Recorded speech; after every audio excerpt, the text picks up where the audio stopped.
Let's move on to our next email. Sorry, I was nerding out. What's the next email today? Awesome. The next one is from Thomas Patterson. Hey, John, big fan of the show. I know you tell us not to pay any mind to reports of test screenings, but this one came from Joe Russo himself. He said that after extremely positive test screenings, and that is a culmination of 22 movies, both he and Disney feel comfortable allotting 3 hours of runtime to it. What do you think? Is that too long? Well, let's be really clear. That's not exactly what he said. I mean, what he inferred was, look, they've done a couple of edits. They're still working on editing the film, the Russos say, about Avengers Endgame.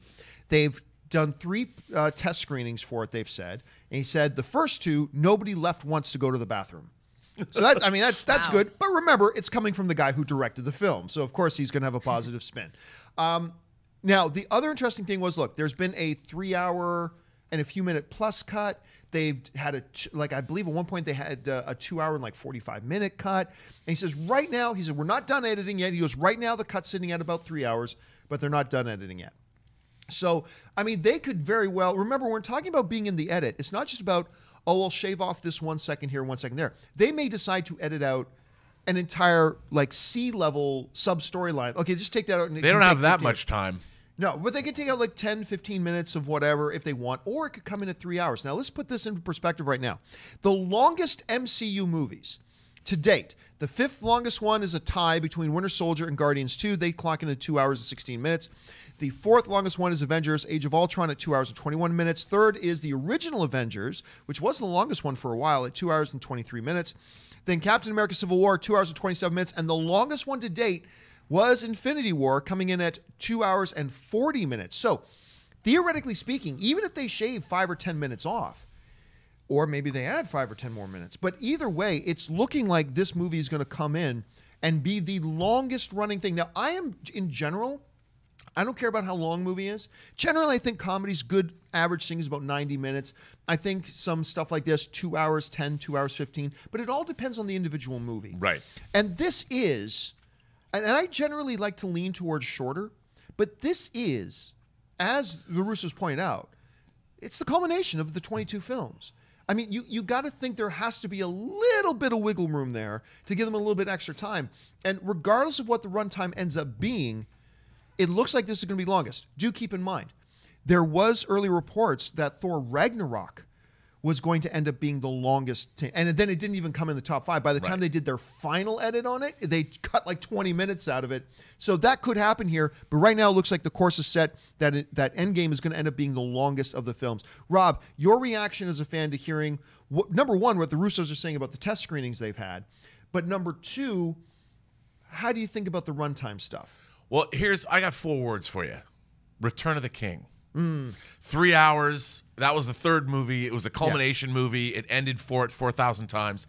And it was one of the most satisfying experiences you could ever have in a movie theater. Yeah, one of the best. One of the best, and it was 3 hours. That doesn't mean you just make any movie 3 hours plus. No, but I think, look, if this film delivers what Infinity War delivered, and I think it's going to look, I have higher hopes for this movie than even I had for Infinity War, and my hopes for Infinity War were exceeded. Yes, they were. It has been a long time since I've seen a movie that was actually better than I ever imagined it could have been.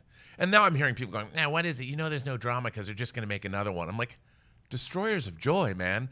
This movie, I know they're going to make more Bond films. It doesn't mean you can't love a Bond film. It's such an absurd thing. They're just making a long television series. What the MCU has done is unprecedented in cinematic history. And if you want to be naysayers, go right ahead. But you know what? When Bob Iger and Kevin Feige cash those fat checks that this movie is going to make when it passes $2 billion at 3 hours long, I'm just going to sit back and I'm going to watch my 3D Blu-ray and then put in my 4K and watch them over again.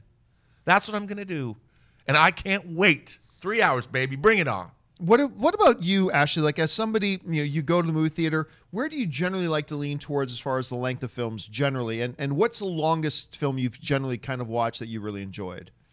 I would say around 2:30 would be kind of when I start being like, okay, let's wrap this up a little bit. 3 hours is pretty long. But I saw Infinity War and I was in it the whole time. So, I mean, I just saw Barry Lyndon, and that was freaking long. One of the greatest movies ever made. By the way. Unbelievable. But they have an intermission. So, but I don't think you could do that with this. If you did like an intermission in the middle of Endgame, people would just be like, they'd stay in their seats anyway. They'd just be waiting for it to start again. I'm honestly, I don't know. I talked about this maybe about a year ago. I have actually no problem with the idea of intermission for movies that clock in at 3 hours plus. I actually think there's something kind of, because look, honestly, I would love it at 3 hours plus, especially if you're somebody like me that I enjoy having a soda and whatever. You got to go to the bathroom at some point. And for them to actually have a break, hey guys, we're going to build in so you don't have to miss a minute. We're going to build in a spot for you to go. The only problem with that, as I'm sure Disney would have no issues with it, there's something about the hearkening unto classic Hollywood when they used to have intermissions. Yeah. Right? The problem would always be the exhibitors. Because, well, but you know what? Here's my first line of thought. My first line of thought is exhibitors is like, that's taking up more time on the screen. But you know what might work in their favor? Hey, exhibitors, you put in a 10-minute break. You're going to double your sales in popcorn and soda and candy.